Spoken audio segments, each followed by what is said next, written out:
Good morning. Today we are doing the Bhagavad Gita. It's a new chapter. We are doing chapter 16. Now, this chapter is, in the previous chapter what we had done was called the Supreme Person. Who is the Supreme Person? In this chapter we are going to understand between the divine and the demonical properties. There are two kinds of people in this world. One are divine people and the other one are demonical. So we are going to understand both these kind of characters. Now you may think that demons are not there on this earth.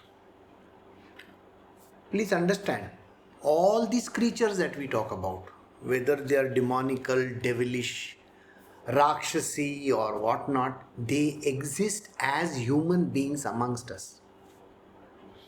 These are properties. These are their characteristics. So if I have to understand what kind of a person this individual is, any individual, you can immediately classify him as a divine being or as a demonical person. So these two are two extremes. Now you may wonder whether the scriptures talk about qualities which are animal in nature. 100%. There are animal qualities which are called basic qualities, and they are in human beings also. And they will be divided amongst these two also. Alright, so let us begin this new chapter. We are doing Bhagavad Gita, chapter 16, the first verse. Shri Krishna said, absolute fearlessness, perfect purity of mind, constant fixity in the yoga of meditation for the sake of self-realization, and even so, charity in the sattvic form, control of the senses, worship of God and other deities, as well as one's elders, includes the performance of Agnihotra, other sacred duties, study and teaching of the Vedas, and other sacred books, as well as chanting of God's names and glories, suffering hardships for the discharge of one's sacred obligations, and uprightness of mind as well as the body and the senses. It's a very lengthy verse. The couple of verses are very, very lengthy. So we are going to understand these qualities. Now, whose qualities do you think they are? I think it is in your face, isn't it? The qualities of a divine person. These qualities which I just recited are only of a divine person. It cannot be of a demonical person. So let us see. First is absolute fearlessness. Normally, people are so much afraid of things. Fear factor is actually ruling the world today. You will find that what are people's fears today? Ask yourself this question. What is your fear?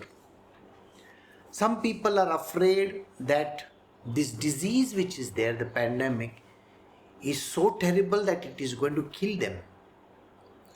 Then there are other people who feel that everything is going in a downward spiral.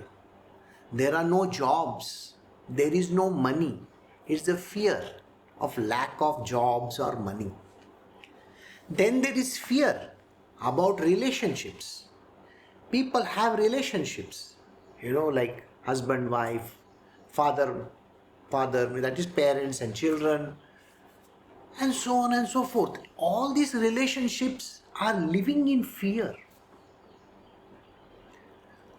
The world is literally at an edge today.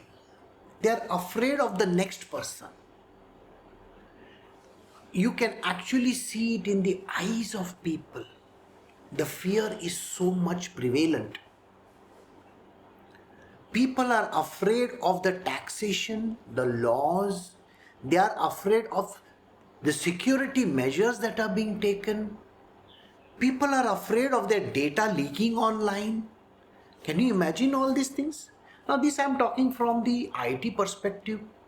People are afraid their money will get eaten up by the banks. People are afraid that somebody will rob them. There is a greater fear of getting killed. There are people getting killed left, right, and center. There's a fear of religion. There's a fear of people taking over secularism. They are saying people are getting so biased. Then there are those people who are afraid that people don't follow their lines. The governments do not follow their lines. Or somebody is afraid of the government. This fear is so much there. It is completely palpitating. It is throbbing everywhere. Everybody is afraid. Somebody dies, they are afraid. Somebody falls sick, they are afraid. The fear is the greatest driving factor in this world. Please remember this. The paucity of things. What will happen if I don't get food grains? What will happen if I don't get milk? The petty things like this also are catching people by their throat. I don't have a job. What am I going to do? I don't have anything to do. I'm just sitting at home doing nothing. There is stress, there is tension, there are so many things going on in a person's mind. The mind is always full of misery. This is the way the world is working today. Now, ask yourself, how many people have you seen who are actually fearless? They don't have any fear. The divine beings do not have any fear. They're absolutely fearless. They know very well that the whole universe is just an illusion. It comes and it goes. Today we are trying to fight a pandemic. Imagine this pandemic is like the World War. It's going to last for a certain amount of time, then it will go away. Then there will be a revival. Everything is going off like that. There are some people who are getting richer and richer. But fear is also there in their mind. Why? Because every day the markets are fluctuating. Their valuation becomes nil. Some people are afraid of going to jail. You got it? Whereas this sage, this divine being, has no fear whatsoever. It doesn't matter. You understand? There is a story of Gajanan Maharaj. There was this patil of a village. Now, this patil of a village, while he was saying certain things to a person, saying that do this job, some job he gave, maybe to post some letters or something like that, or take some, mail to somebody. This person was working for an opposite party, somebody who is his enemy, the patil's enemy. So he refused and he said, I am not going to take your stuff. So Patil got angry and he slapped that person. So when he slapped that person, the person got very angry and upset. Patil took that mail and gave it to somebody else, and that somebody else delivered it. It was a government document. This other person went to the opposite party and they filed a police complaint. And then this person was afraid. Patil was afraid that any moment the police will come and arrest him. Now this fear comes in a person because they are afraid to go to jail. Fear comes in a person because they are afraid to die. Fear comes in a person because of the world which they cannot see in front of them. Fear is of the unknown. What is unknown? The knowers of truth know that there is nothing unknown. Everything is known. That is why they are called knower. The knower of truth understands that this is just a dream of Narayana. He is just lying on the ocean of milk and dreaming away to glory. This dream goes away. So this individual Patil went to the Maharaj over there. He is from Shegaon. Shegaon is in Maharashtra. So Gajanan Maharaj looked at him and he said, "You did something wrong, isn't it? You slapped that person." He says, "Yes, I'm very sorry for what I did." He says, "Then don't worry, things will work out well. Because you have always been a kind person, so things may work out well in the end." Yeah, finally everything went off well. So this idea of becoming fearless is very important. Why is a person afraid? The fear comes because of the unknown. We don't know the future. We don't know what's going to happen. We are afraid of the demonical people also. You see, the enemies as they call them. And we are afraid that there is paucity of things. It all stems from the word desire. The desire to do something. Why is a person afraid? This great person, whom we call as a divine being, a divine propensity, somebody who has a divine propensity, is absolutely fearless. He has perfect purity of mind. There is no hanky-panky going on in the mind at all. You see, what he says is there in his mind. Alright? There is nothing hidden. There are no daggers hidden in his heart somewhere. No. He is a very, very clean and a clear person. If he says he wants to help someone, it is genuine. If he says to someone, "I cannot do this for you," it is genuine. Only the divine people, only the one with divine characteristics or qualities will have a pure heart. They will have nothing going on in the background. Their minds are clear. Now let us look at a demonical person. His mind is always full of all the wrong stuff. Mind thinks constantly. The demonical qualities of a person are such that they are plotting every time. Do you remember Kams? Or do you remember Shakuni Mama? It's exactly like that. They're constantly plotting against. They may look like a normal person. In front of you, they will appear so good.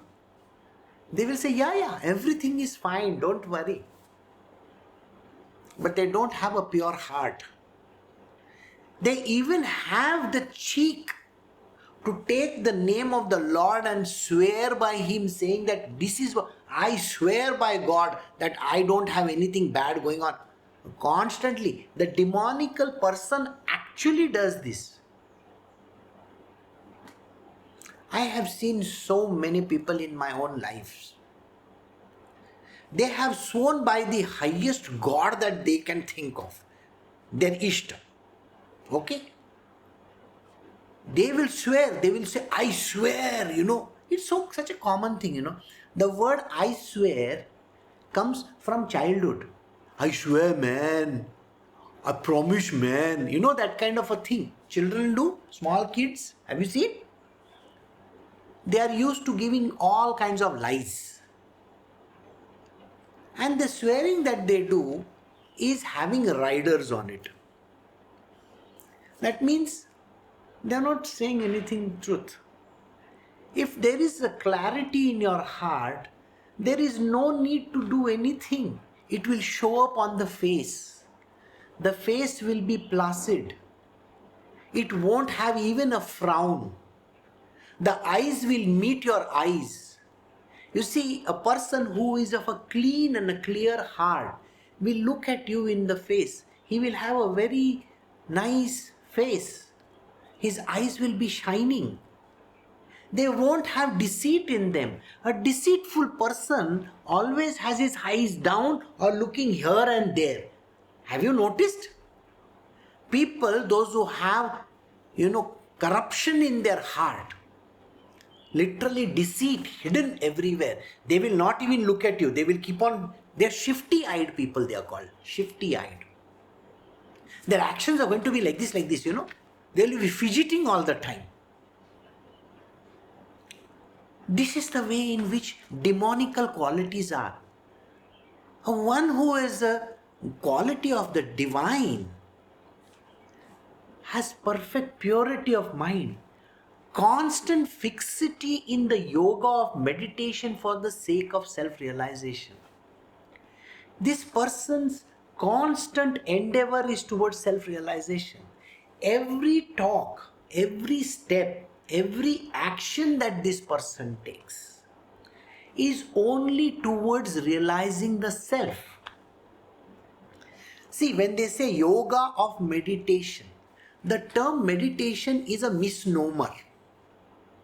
The reason why it is misnomer is people think meditation means sitting in that leg, a particular form, in what they call as a yogic posture, yoga, they call it. That is not yoga. That is utter nonsense. You got what I'm saying? Even the monkeys can sit like that. And you can see your dog also sitting like that. I can show you a picture of a dog who sits like that. Do you think he is doing yoga? There's nothing like yoga. Yoga and meditation are always misused words. Yoga means union with God. Yoga doesn't mean Hatha Yoga, the kind of thing. It's like the same, I love you, people say. Do they really love you?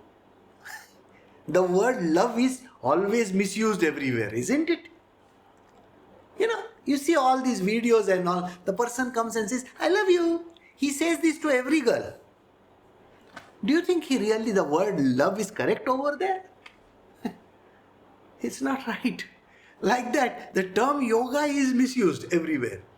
Yoga means union with God. Meditation means oneness with that. When you meditate on an object, you become one with that object. Please remember this. Now, a person like a robber, a chore, may have yoga in the material worldly sense of meditation. He wants to rob that purse of that person. His God is the demon. Alright? And meditation, he is focused on that object. That is what it means. You have certain qualities, that is why you are doing that. This is a misnomer. You are using a body to reach God. God is the spirit, isn't it? We did it in the last chapter. Just yesterday we finished that chapter. The Supreme Person is God Almighty. All these other things are creations of Prakriti, Mother Nature. So oneness with that God, Supreme Person. Nobody else. Nobody else. Why? Because if you are talking about somebody lower than that, you are talking about Brahmaji, Vishnuji or Shiva, you are talking about the created beings. They come under Prakriti. Please understand this. If you are actually believing in all these things, it is like believing in Prakriti. So spirituality, the word spiritual, Adhyatma, Atma. Okay? Atma, the study of the Atma. Spirit, the spirit soul, Jivatma. Yesterday we learned that Jivatma is not the Supreme Person. Nothing to do with it. It is separate. So here the question comes, what are these people doing? They are in constant oneness with the divine, the Supreme Person. Yoga of meditation, that means oneness with God, that is the Supreme Person, and they are constantly thinking of Him, because when you think of Shri Krishna Himself, who is the Supreme Person, you are only thinking of realization. Realization means knowing God. I want to know God. self-realization. The self within you, which is the Jivatma within you, knows that it's a part of the Paramatma. Understanding has to be there. So this person who is always the divine one, I'm not talking about the petty one, the divine person is constantly in oneness with the divine. So you look at that person, he will look serene. He will look as if there is nothing wrong in this world because he has no fear, remember? His heart is pure. There is nothing hanky-panky going on. He is not after anything because he owns the world. So why will he think of any petty stuff in this world? Got it? So can you find this kind of a person? The divine person always is lost in the self, S-E-L-F, that is God himself. Then, and other deities as well as one's elder, including the performance of Agnihotra. Now, this person is also one with the material worldly gods and goddesses. Why? Because in the material world, they have to always talk to them. Alright? Which means in their world, what do? They are constantly in oneness with the universe also. Why? Think about it. There are so many things going wrong. You will always find that there are petty people, there are human beings who will come to these great sages, these divine personas, and they will say to them, you know what? I have this problem in my life. Please take care of me. Please take care of me. Please take care of me. So these great divine beings, what do? They are in oneness with these deities also. They tell the deities, take care of this problem. Take care of this problem. Take care of this problem. Some people have problems connected to their health. So there is a God for health. So this divine person will say to the God of health, take care of this problem. And that God will take care. So that is why they are also one with these small deities as well. Then he talks about as well as one's elder. This person will never say anything wrong about an elder. He is not going to misbehave. See, elders have to be given respect.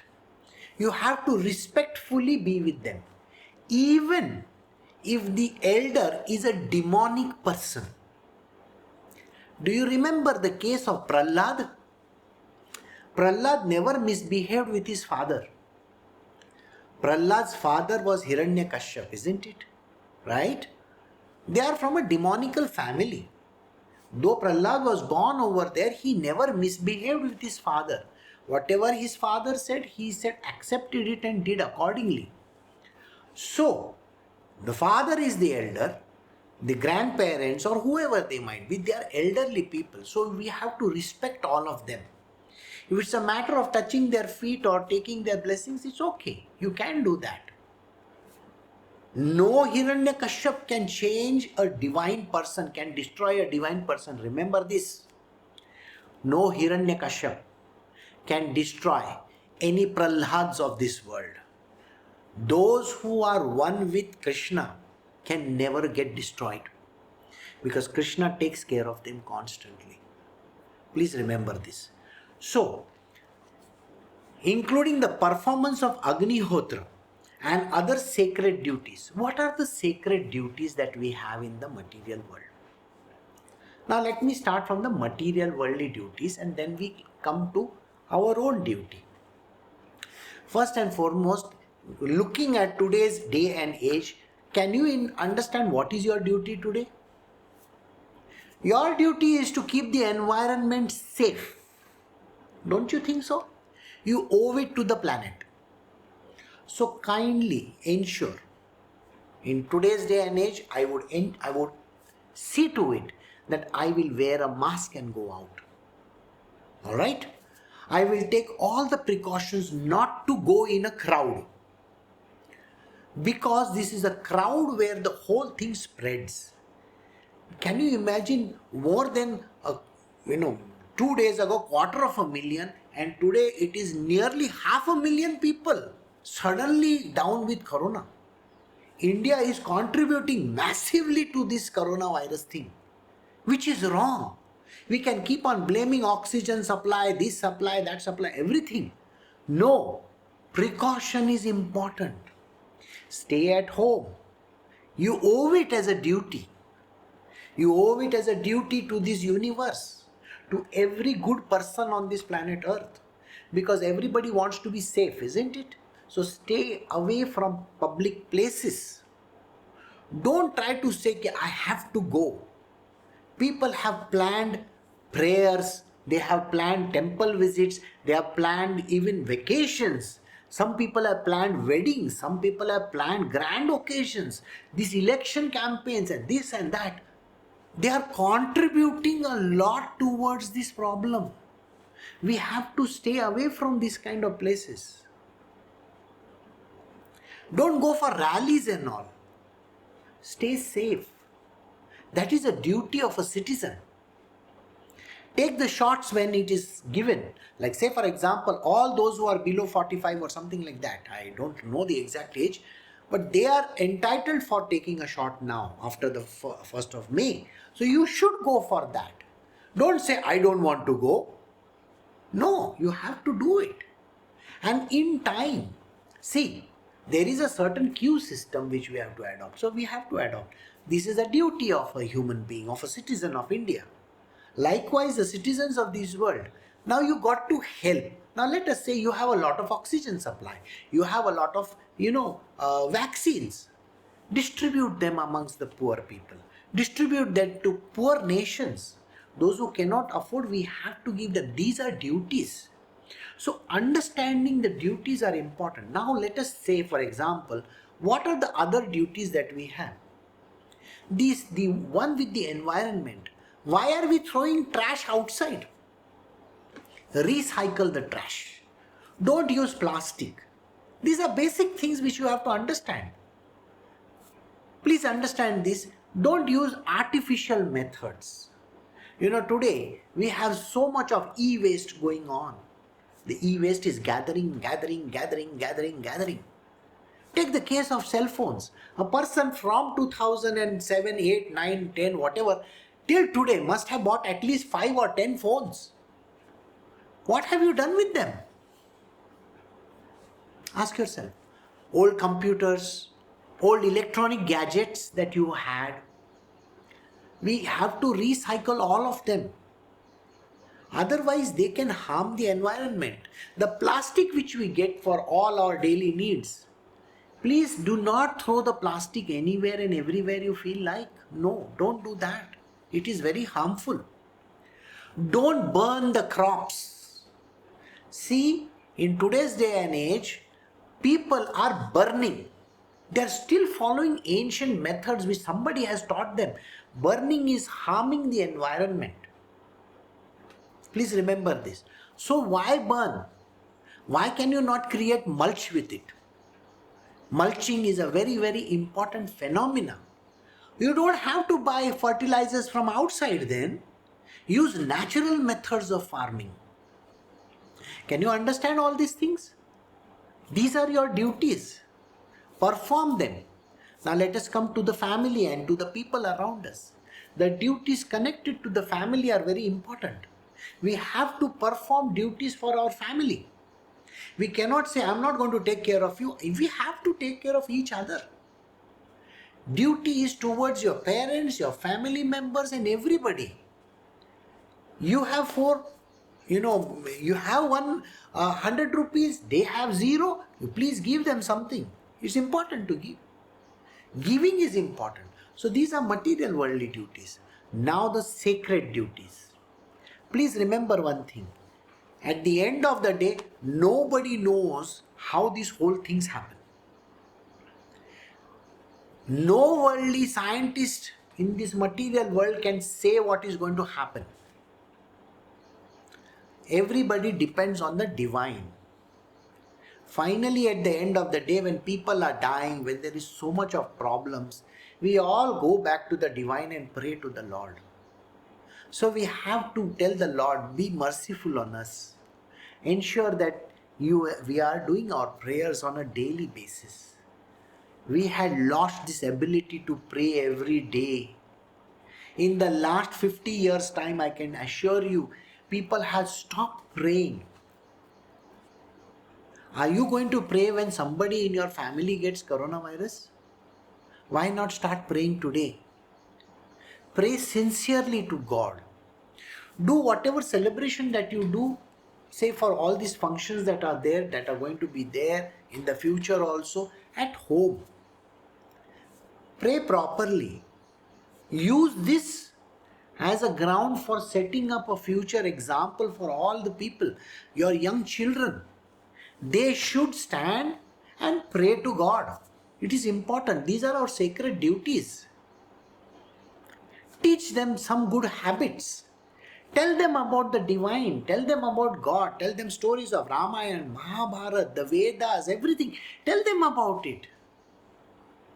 We on our part here at the Krishna Ashram, what we are doing is we are producing videos and audios and other channels, for different channels, which are going to be nothing but all about divinity. We are doing currently the Sai Sat Charitra in 2 languages. First is Tamil. We have already started in Tamil. We have finished just now in English. It's a story of Sai Baba. After this, we are going to take up various sages and saints, because our children don't know about it. That is our duty towards mankind. We have to teach them about God, about these holy people. The divine propensities are important. Just now I was watching a video of the World Economic Forum, and they said the goodness is gone from this world. We have to get the goodness back. And that is needed at this hour. We should not be fighting with each other. Imagine at this point in time when there is so much of pandemic going on and you are fighting with your neighbors. What is going to happen? The neighboring country is trying to, destroy your country, or you are trying to destroy. That is not good. We all have to fight the pandemic and all the current problems. The economic problems are staring us in the face. We all have to work with each other. The goodness has to flow. So, the sacred duties are important. Studying and teaching of Vedas and other sacred books, as well as chanting of God's names and glories. What does this divine person do? The divine person is constantly chanting the name of God and the divine personas. What does he do? He reads. He talks about sacred scriptures and books. He tells us about the Vedas and the scriptures, whatever the scriptures might be. He is propagating the scriptures so that the world understands. We all have to be good human beings. The Vedas, which talk about how this whole universe is, the creation. All the scriptures about this, sacred lores that we call them, stories. Stories of Krishna, stories of Shri Ram, stories of all the divine beings that have been there in this world. Then there are sages. Chaitanya Mahaprabhu, Tukaram Maharaj, alright? The Alvars that are there in South India. Ramanuja. You understand all these stories are there? Why are we not reading them? So this person with the divine, one who is totally divine, will always be talking about these things. He is always doing his sacred duties, studying and teaching of the Vedas and other sacred books. All these are sacred books. Even Ramakrishna Paramahansa's Gospel, the Bible, or for that matter any other scripture that they are taking it up. They will always be doing those scriptures. They will be constantly taking the name, chanting God's name and glories, suffering hardships for the discharge of one's sacred obligation. They will always be suffering hardships. You see, every person who is going to come to them is not going to be good at heart. They will have some deceit in their mind. They will say, oh, this person is a villain. He is not a good person. When I gather my disciples around me, you see, in my world also, when I gather my disciples around me, Their parents or their husbands or their wives, whoever they are, they think I am a villain in their life. Because I am trying to teach them about God, they feel that, Guruji is making people sannyasi. I am not making anybody sannyasi. I'm just making them a good human being so that they can learn the will of God and perform their swadharma. That is it. I have never asked anybody to leave their job and do whatever they feel like. No. They are not supposed to wear ochre color clothes and just go and become a sannyasi. Never will I say these words. This is not a sannyas dharma that I am teaching. I am teaching the way of Shri Krishna. Shri Krishna himself never wore orange color clothes. Do you think in his entire life he ever told anybody? Do you think in the Bhagavad Gita he told Arjuna to wear orange color clothes? Never.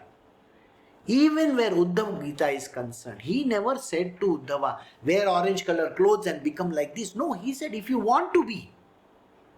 The choice is always given. So in my world also, I give the person a choice. I ask them first on their face, do you want to become a sannyasi? Then the person will say, no sir, I don't want to become a sannyasi. Then I say, then you have to live in this world. Okay? Like a frog. A frog can live on the land as well as in the water. So you have to be like an amphibian. Live like that. Do all your duties to this world.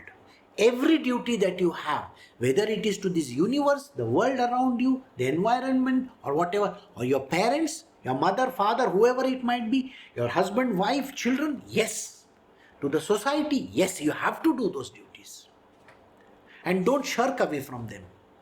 But these people, now all these who come to me, their parents, relatives think that I am taking them away from them. I am not.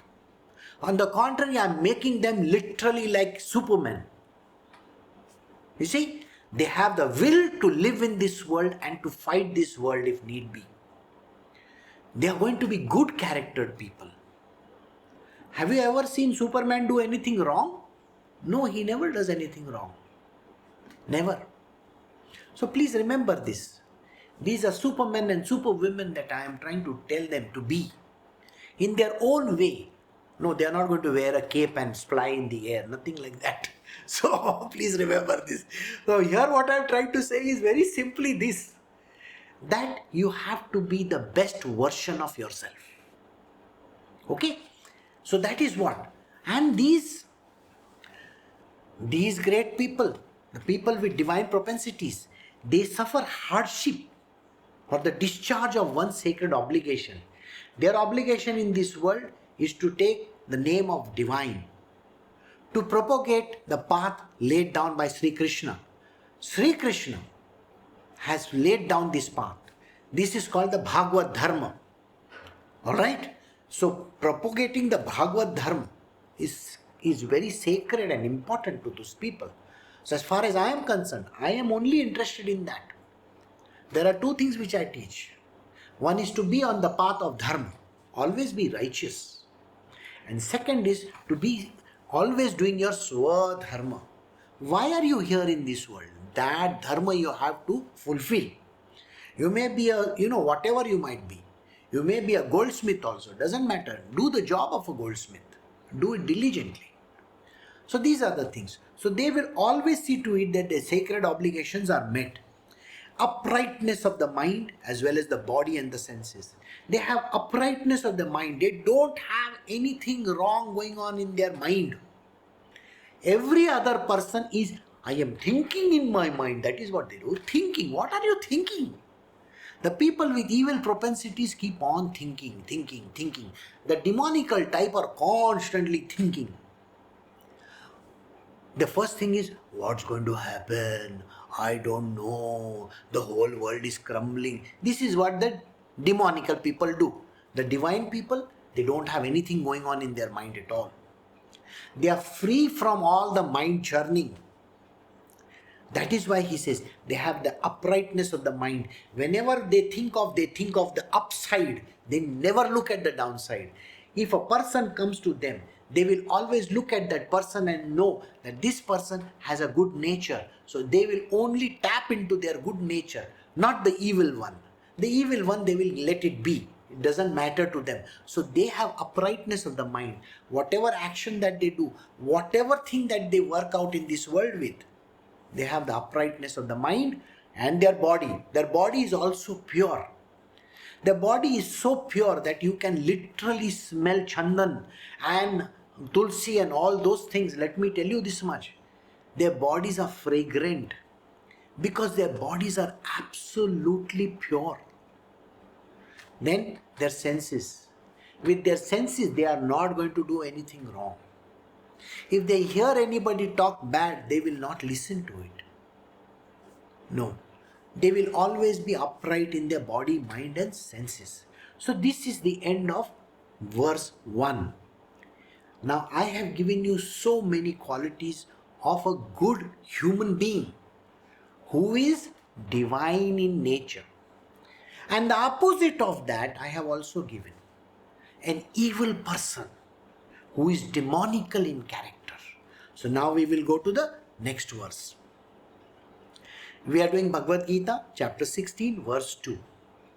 Non-violence in thought, words and deeds, truthfulness and geniality of the speech, absence of anger even on provocation, disclaiming doership in respect of action, quietude or composure of mind, abstaining from slander, compassion towards all creatures, absence of attachment to the object of senses even during their contact with the senses, mildness, a sense of shame in transgressing the scriptures or social conventions, and abstaining from frivolous pursuits. These are the characteristics of a divine person.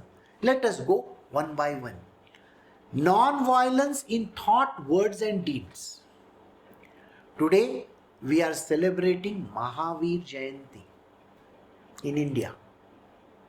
Mahavir is known for the proponent of non-violence.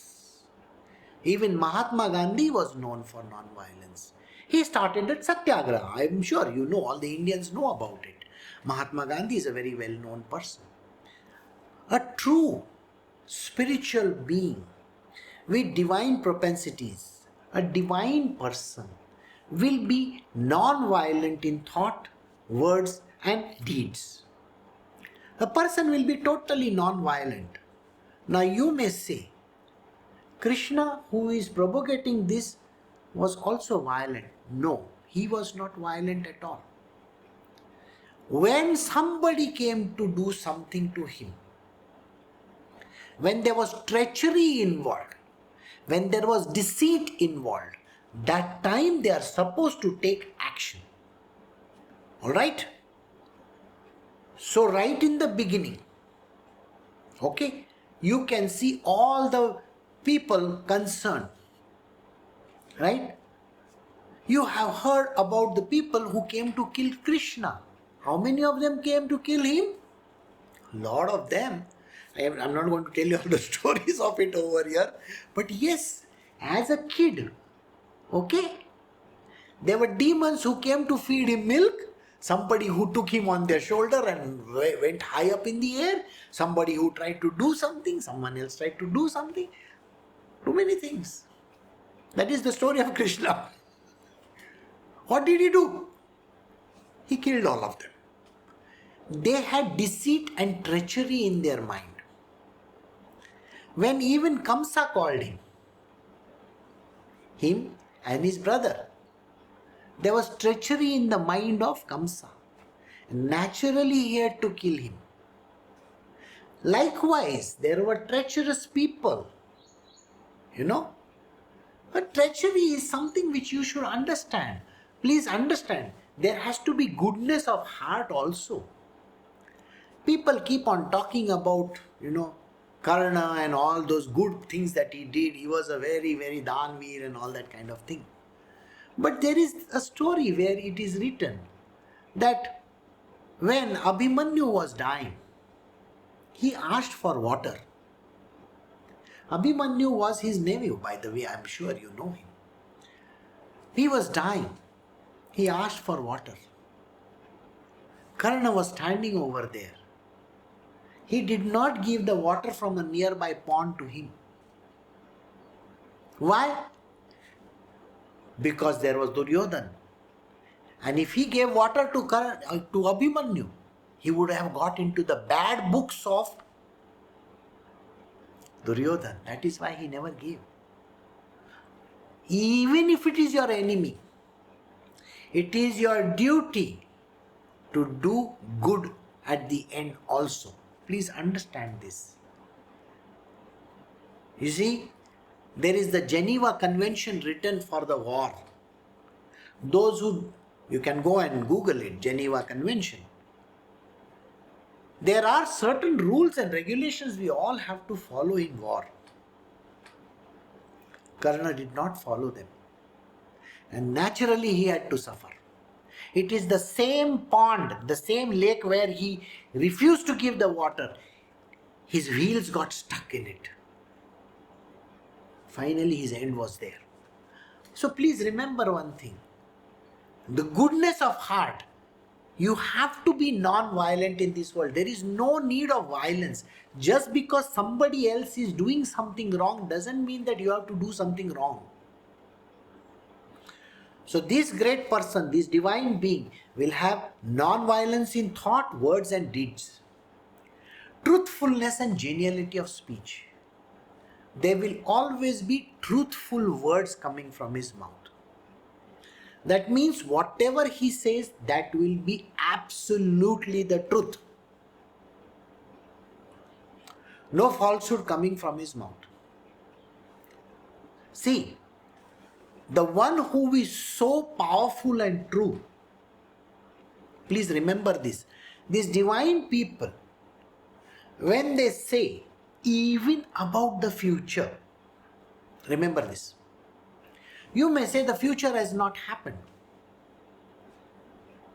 If they say that this is what it is, the future molds itself to their words. Some people don't understand the truthfulness of even their futuristic actions. These divine beings are absolutely truthful.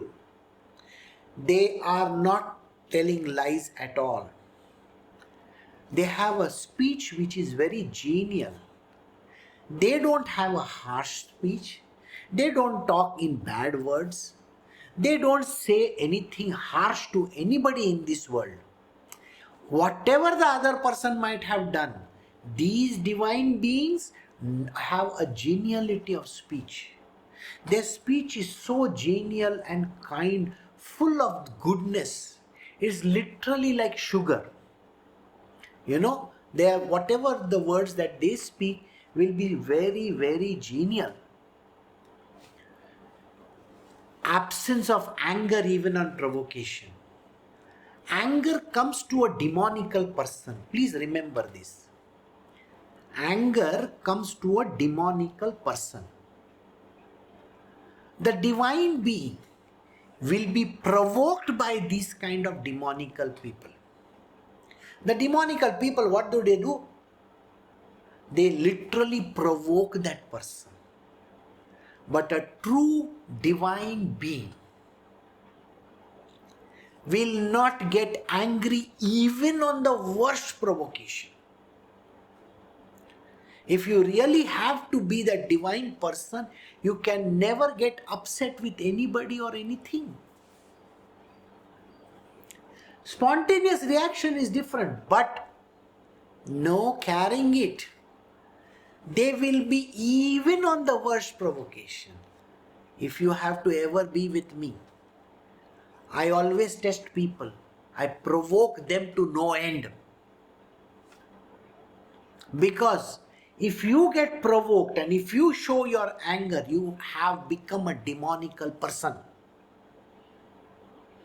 Never get angry even on provocation. Never. These divine beings never get angry. They may have a show which they will put up. Imagine Narayana appearing like Narsimha avatar. The avatar was only for a short duration. That's it. So these divine people can even take an avatar of Narsimha. Not that they cannot take. They can become Narsimha avatar themselves if they need be. I am sure you have heard of the various avatars of Mahavishnu when he came in this world. There was one avatar which everybody was scared of. I told you about one just now. Another avatar is Parshuram. Parshuram is the deadliest of the avatars. He's an eternal being, remember this. He never has death. So nobody in this world can kill him. But people are afraid of him. He is always truthful. And he has a geniality towards this whole world. He doesn't go in anger to anybody, though he had anger when he started. After meeting his Gurudev, Dattatreya. Dattatreya is the Gurudev of Parshuram himself. By the way, Parshuram is an avatar of Dattatreya himself, by the way. That is the avatar of Dattatreya. Parshuram is the avatar. So, he learned from him the various things in this world. How to be peaceful also. Today he is like an Avduta. He roams around the world totally free. It is possible to meet him. Yes. He is a very tall person. Very tall, hefty person. Really well built. More than 7 feet tall. 7.5 feet tall. He roams around in the Himalayas and whole of India whenever he feels like. Very powerful person. Though he may be dressed like an ordinary human being. He may not show his avatar to anybody. But he's like that. So, disclaiming doership in respect of actions. Every time when you do an action, have you ever gone and told somebody else, I did this, I did that? The divine person doesn't even open his mouth to tell that he has performed his actions. It is only later on when people will ask him that he will say what the action is. Otherwise, he won't even bother telling the world. There are all those chatterboxes in this world. They will do a small job in their world. Oh, I picked up this and I kept over there. They want to tell the whole world that they have done a job. If you have the divine propensity, then you are not even going to open your mouth and tell anybody that you have done anything good in this world or whatever. Never. These people disclaim doership in respect of actions. They will not claim doership at all. Let us say you meet this person and you say to him, you did this. You know what his answer is? I don't know anything. I am not even aware of it. I am nowhere in the picture. He will totally deny. Totally deny. I am not responsible for it, sir. I don't even know. The divine being is like this. He will totally deny everything. And he is never going to say that he has done anything good for anybody. Because the moment you take ownership, your ego comes into the picture. Got it? That's why they never take ownership of anything. I think we will not be able to complete this whole verse, but let us see how much we can do. Yeah. Quietude or composure of mind. When these people are always one with themselves, they are never bothered about the outside world, what is happening with. Even if the whole world is crumbling, they can see the world crumbling, but they will always be in silence, quietude. There will be peace and quiet around them. It's like going to Ramana ashram. It's like sitting in front of Ramana Maharshi. He is peaceful and quiet. Nobody can say he is doing anything. Got the answer? It's like that. Then, composure of mind. Try to provoke them. Try to say something to them. They will have literally an expression on their face which is totally, okay, let it come on. What to do? You got the point. They are total composture of mind. They are not, their mind is not composting. Okay? All the other people in their mind is composting of all the nonsense in the world. Whereas these people have composure. Everything is peaceful and quiet in them. Abstaining from slander. You know, when a person does gossip, talks to people, they will always tell slanderous talk. You know, that person is like this, he did like that, she is like this, she wears clothes like this, she does this kind of. The slander, the words which destroy the sanctity of another person. There is no need to become a slanderous person. These sages, these divine beings, they don't even bother about slandering. If there is an idiot in front of them, they will call that idiot an idiot. Remember, they are truthful people. But they are not slandering that person. No, never. Never slander the person. If that person is a demonical person, they will say to the person's face, okay, you are a demonical person. They will take it. Because they are truthful, remember this. But not say anything which is slanderous in nature. Compassion towards all creatures. Whether it's an animal, a bird, or whatever it might be, they have total compassion towards them. Compassionate nature. They have feel for those. You know, the compassion is like this. I can tell you some very beautiful stories of compassion, and then we will stop over here. Alright? I have seen personally in my life sages who will just sit like this, looking at a tree. Okay? They will just be looking at a tree. Do you know how much they are one with that tree? Do you know how much they are talking to the birds in the tree? Their lips are not moving. Nothing is moving in their world. And yet they are conversing with those animals, those birds, the tree, the nature. They converse with the nature. They talk only good stuff. They are so compassionate towards all creatures. If there is a cow passing on the road, people, normal people, they will say, oh, cow is passing on the road. And sometimes, people, they will go and touch the cow and they'll do like this. Namaskar they will do. These are hypocrites.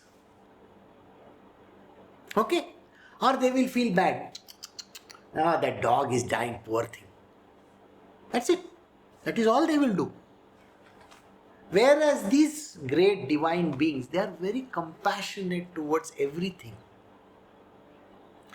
Be it a small bee also, a bird also, an animal, a fish, or whatever it might be. They are totally compassionate towards everything in this world. Especially human beings. The demonical people also they are compassionate with. Have you not seen that Krishna and Shri Krishna and Shri Ram killed their enemies with compassion? They had compassion literally flowing through them. So they do things in a compassionate manner. Alright? So we will stop over here. We are in the middle of this verse. Verse 2, we have done till compassion towards all creatures. After this, we will continue absence of attachment to the object and so on and so forth. So we will stop over here. We will be having our satsangs every day evening at 4:30. There is no morning satsang except Saturday and Sunday. Alright? So I will take your leave and I am sure you will cogitate on the divine propensities, the divine properties and the divine endowments of these great people, the sages and the saints. You have to aim to be that divine person. Alright? So take care. Have a great day. Bye. See you all tomorrow evening.